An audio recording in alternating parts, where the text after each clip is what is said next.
Hello everyone, welcome back to Rankers JEE. This is Amulya Ojha and dear students.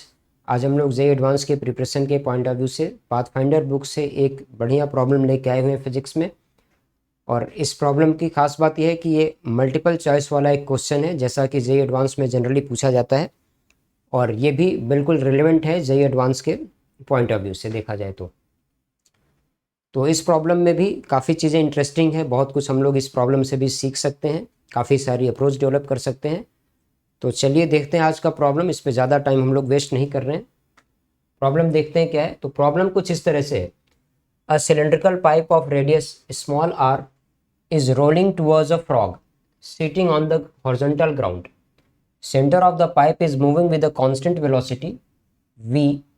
To save itself, the frog jumps off and passes over the pipe, touching it only at the top, denoting air time of the frog by t, horizontal range of the jump by r, and acceleration due to gravity by z. Which of the following conclusions can you make? तो इस problem को मैं एक बार explain कर देता हूँ कि यहाँ पर क्या दिया गया। इस प्रॉब्लम में कुछ ऐसा दिया गया कि एक सिलेंड्रिकल पाइप है जिसका रेडियस है स्मॉल आर, और वो हॉरिजॉन्टल सरफेस पे रोल करते हुए आगे बढ़ रहा है, और उस पाइप का सेंटर एक कांस्टेंट वेलोसिटी v से चल रहा है। इस पाइप के सामने कहीं पे ग्राउंड पर एक फ्रॉग बैठा हुआ है, और वो अपने आप को बचाने के लिए जंप करता है। और वो इस तरह से जंप करता है कि वो उस सिलेंडर को सिर्फ टॉप वाले पॉइंट पर ही टच करते हुए आगे दूसरी साइड जंप कर लेता है। तो इस प्रॉब्लम में इसके बेसिस पे कुछ चीज़ें दी गई हैं, जैसे जो भी फ्रॉग जंप कर रहा है उस फ्रॉग का एयर टाइम को हम लोग टाइम ऑफ फ्लाइट भी समझ सकते हैं। तो उसका एयर टाइम कैपिटल टी है, और वो जंप करके जितनी दूर जाके गिरा ग्राउंड पर उसको हम लोग रेंज ऑफ जंप बोल रहे हैं। और इसके बाद एक्सेलरेशन ड्यू टू ग्रेविटी यहाँ पर जी दिया गया। तो इनके बेसिस पे इनमें से कौन सा रिलेशन हम लोग कौन सा या कौन कौन से रिलेशन यहाँ पर ढूंढ सकते हैं। तो चलिए इस प्रॉब्लम को हम लोग सॉल्व कर सकते हैं, सॉल्व करके देखते हैं कैसे इसको सॉल्व करना है।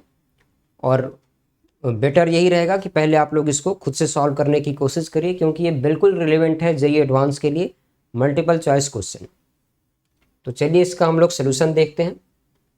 तो यहाँ पे सॉल्व करने के लिए इसमें देखिए कुछ चीज़ें हैं। पहली बात क्या है कि जैसे ये मैं सपोज कर लेता हूँ कि ये हॉरिजॉन्टल सरफेस है, इसके ऊपर एक पाइप है जो कि रोल करते हुए आ रहा है।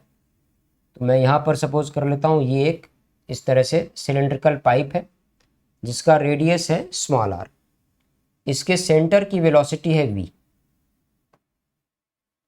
ये लेफ्ट के डायरेक्शन में किसी v वेलोसिटी से चलते हुए आ रहा है, रोल करते हुए।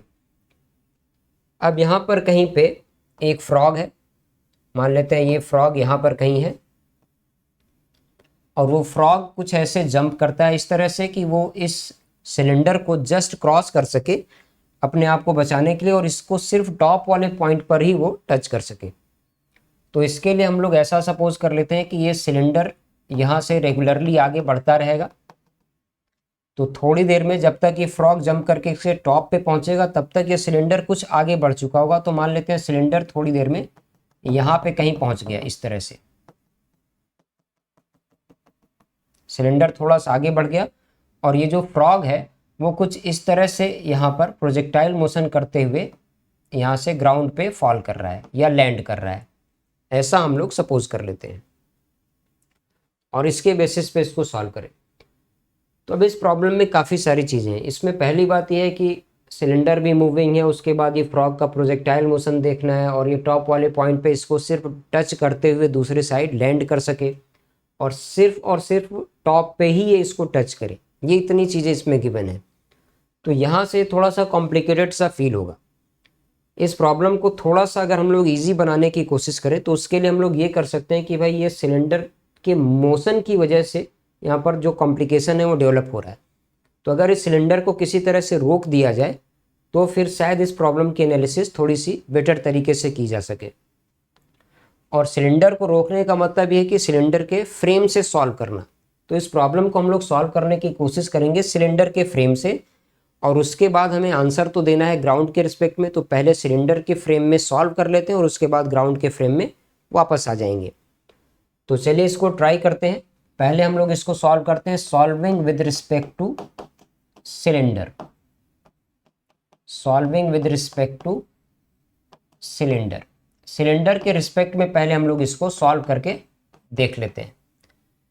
तो जैसे कि अगर हम लोग इसको सिलेंडर के रिस्पेक्ट में सॉल्व करेंगे तो सिलेंडर हमें कैसा दिखाई देगा, रेस्ट पे, सिलेंडर हमें रेस्ट पे दिखाई देगा। और फ्रॉग को यहाँ से जंप करके दूसरे साइड जाना है, तो फ्रॉग को हम लोग ऐसा सपोज कर लें कि फ्रॉग यहाँ कहीं से जंप कर रहा है इस तरह से कि जिससे ये इसके टॉप को टच करते हुए दूसरे साइड लैंड कर जाए, इस तरह से कुछ। ये एक हम लोग सिचुएशन यहाँ बना सकते हैं। तो अब इसमें एक्चुअली हो क्या रहा है कि हम लोग पहले तो ये देखें कि भाई इसका रेडियस हमारे पास r है, तो ये पूरी हाइट क्या हो जाएगी 2r। सिलेंडर की जो पूरी हाइट है ये इसका डायमीटर होगा, तो डायमीटर कितना होगा 2r के बराबर। और ये जो प्रोजेक्टाइल पाथ है, प्रोजेक्टाइल पाथ, इस प्रोजेक्टाइल पाथ के साथ क्या है, ये सिलेंडर को टॉप पे टच कर रहा है। तो यहाँ पर देखें तो ये दोनों यहाँ पर टच करते समय ये जो फ्रॉग होगा उसकी वेलोसिटी का डायरेक्शन बिल्कुल हॉरिजॉन्टल होना चाहिए। ये वेलोसिटी ऑफ फ्रॉग यहाँ पर क्या होना चाहिए, हॉरिजॉन्टल। तो अगर ये वेलोसिटी ऑफ फ्रॉग इस पॉइंट पर हॉरिजॉन्टल है, इसका मतलब ये हुआ कि फ्रॉग के प्रोजेक्टाइल मोशन में ये 2r उसकी मैक्सिमम हाइट है। तो यहाँ पर हम लोग मैक्सिमम हाइट को अगर कैपिटल H से रिप्रेजेंट करें तो इसकी वैल्यू क्या है 2r के बराबर। और मैक्सिमम हाइट के लिए यही एक सिंगल पॉसिबिलिटी है, क्योंकि और किसी भी तरीके से अगर ये वेलोसिटी यहाँ पर हॉरिजॉन्टल नहीं होगी तो ये टॉप वाले पॉइंट को टच नहीं कर पाएगा। तो इसके बेसिस पे हम लोग मैक्सिमम हाइट का एक बार फॉर्मूला अप्लाई कर लेते हैं और टाइम ऑफ फ्लाइट मान लेते हैं कैपिटल T। तो अगर टाइम ऑफ फ्लाइट को हम लोग कैपिटल T मान लें तो हाइट और टाइम ऑफ फ्लाइट में एक रिलेशन होता है g/8t²। मैक्सिमम हाइट किसी प्रोजेक्टाइल के लिए क्या है, g/8 times t², where t is its time of flight. तो मैक्सिमम हाइट हमारे पास है 2r, 2r बराबर क्या हो गया g/8 मल्टीप्लाइड बाई t²। यहाँ से t की वैल्यू कितनी आ जाएगी 4√r/g। तो टाइम ऑफ फ्लाइट यहाँ पर हमें मिल जाता है 4√r/g। और ये एक फिक्स वैल्यू है टाइम ऑफ फ्लाइट की इस पर्टिकुलर प्रॉब्लम के लिए। इसमें कुछ इससे ज़्यादा या इससे कम इस तरह की कोई पॉसिबिलिटी नहीं है। तो जैसा कि हम लोग इसमें ऑप्शंस को देखें प्रॉब्लम में, तो इनमें कुछ ऑप्शंस दिए गए हैं। पहला ऑप्शन है time of flight t is equal to 4√r/g। पहला ऑप्शन ये दिया गया है और ये ऑप्शन हमारा मैच हो रहा है। दूसरा ऑप्शन है t is greater than or equal to this. इस टाइम ऑफ फ्लाइट से ज़्यादा भी हो सकता है टाइम, ऐसा भी एक ऑप्शन दिया गया है। तो ये वाला ऑप्शन बिल्कुल पॉसिबल नहीं है, क्योंकि जो सिचुएशन है वो एक यूनिक सिचुएशन में ऐसा हो सकता है। इसके बाद अब रेंज की बात की गई है। यहाँ पर रेंज दिया है, यहाँ पर रेंज दिया है, तो हम लोग रेंज भी देख लेते हैं कैसे क्या करना है। तो अब रेंज की बात एक बार करते हैं। रेंज के लिए देखिए क्या है, ये टाइम ऑफ फ्लाइट तो हमें मिल गया है किसके फ्रेम में, अभी तक हम लोग सॉल्व कर रहे हैं सिलेंडर के फ्रेम में। अब इस सिलेंडर के ही फ्रेम में एक बात हमें और ये देखनी है कि भाई ये जब फ्रॉग यहाँ से जंप कर रहा है तो वो सिर्फ और सिर्फ टॉप वाले पॉइंट पर टच करे। तो सिर्फ टॉप वाले पॉइंट पर अगर ये टच करना चाहता है तो इसका मतलब ये है कि ये इमीडिएटली यहाँ पर पहुँचते ही इमीडिएटली इस सर्कल को लीव कर देगा, इमीडिएटली इसको लीव कर देगा।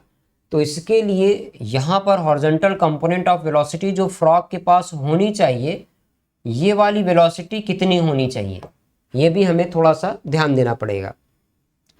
तो इसके लिए हम लोग सर्कुलर मोशन का थोड़ा सा हेल्प ले सकते हैं। सर्कुलर मोशन में जैसा कि हम लोग जानते हैं, अगर यहाँ पर कोई ऑब्जेक्ट एक सर्कल के टॉप वाले पॉइंट से प्रोजेक्ट किया जाए और उसको इस तरह से प्रोजेक्ट किया जाए कि वो इमीडिएटली इस सर्कल को लीव कर दे, सर्कल के टॉप से किसी ऑब्जेक्ट को यहाँ से थ्रो किया जाए या कोई वेलोसिटी दी जाए इस तरह से जिससे कि ये इमीडिएटली इसको लीव कर दे, इसके लिए इस v की एक पर्टिकुलर वैल्यू आती है।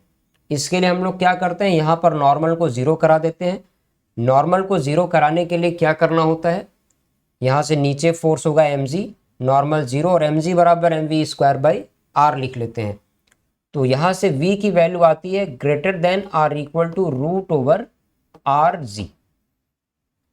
ये कैसे आएगा? इस सर्कल को इमीडिएटली लीव करने के लिए जो वेलोसिटी है वो greater than or equal to √rg होनी चाहिए। तो इस कंडीशन को हम लोग और अप्लाई करेंगे। तो अब हम लोग यहाँ पर क्या देख सकते हैं कि जो टॉप वाला पॉइंट है, ये वाली जो वेलोसिटी है, ये वेलोसिटी हमें क्या मिलनी चाहिए? This must be greater than or equal to √/r times g। ये इसके हॉरिजॉन्टल कंपोनेंट है। अब यहाँ पर हम लोग दो चीज़ें देख सकते हैं कि एक तो हमें हॉरिजॉन्टल कंपोनेंट ऑफ वेलोसिटी मिल गई और दूसरा इसमें टाइम ऑफ फ्लाइट मिल गया। और प्रोजेक्टाइल मोशन में अगर ये दोनों चीज़ें मिल जाएं तो हम लोग रेंज ऑफ प्रोजेक्टाइल कैलकुलेट कर सकते हैं। तो रेंज ऑफ प्रोजेक्टाइल यहाँ पर क्या आना चाहिए? रेंज ऑफ प्रोजेक्टाइल होता है horizontal component of velocity v horizontal multiplied by time of flight multiplied by time of flight, ये होता है रेंज। तो इसका कैलकुलेशन हम लोग कैसे लिख सकते हैं? हॉरिजॉन्टल कंपोनेंट ऑफ वेलोसिटी अपने पास क्या है? Greater than or equal to √/rg। तो यहाँ पर हम लोग लिखेंगे √/rg और टाइम कितना था अपने पास? 4√r/g, 4√r/g। लेकिन ये वेलोसिटी इससे ज़्यादा भी हो सकती है, इसलिए ये रेंज क्या होगा? Greater than or equal to √/rg multiplied by 4√rg, ऐसा आना चाहिए। तो इसका कैलकुलेशन हम लोग ये देख सकते हैं। अब हम लोग थोड़ी सी बात और कर लें। तो बात इसमें ये है कि यहाँ पर हमने जो कुछ भी सॉल्व किया है अभी तक, ये किसके फ्रेम में है? इस सिलेंडर के फ्रेम में है। तो बेसिकली ये जो रेंज हमने कैलकुलेट किया है, ये रेंज क्या है? Range with respect to cylinder,